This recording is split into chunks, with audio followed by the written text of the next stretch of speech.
Mr. Unicorn, do you know the most effective way to find the greatest common divisor? You don't? Do you want to hear about it?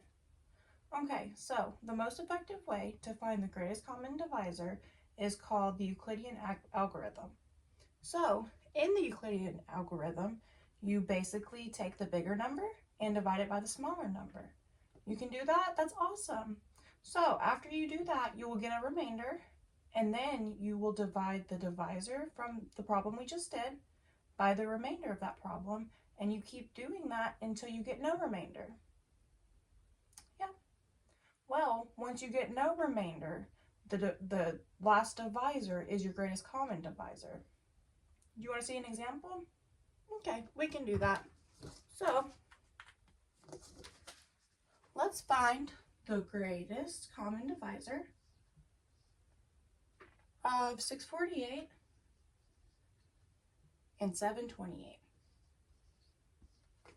Do you know what that is, Mr. Unicorn? Oh, okay, well, let's find out. So first, you're going to take the bigger number and divide it by the smaller number. So we're going to have 728 divided by 648. Do you know how to do long division? You do? Well, that's awesome. If you know that, then you can do this. So 648 goes into 728 one time, and that's going to be 648. So you would subtract 648.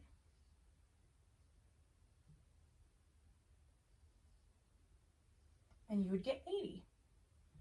Okay, do we remember what we do next? That's right, we're going to divide 648 by 80.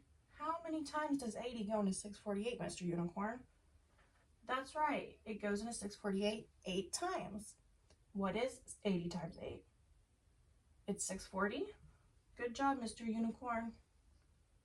So once we subtract this, we will get 8 remaining. Is that 0? No. What does that mean?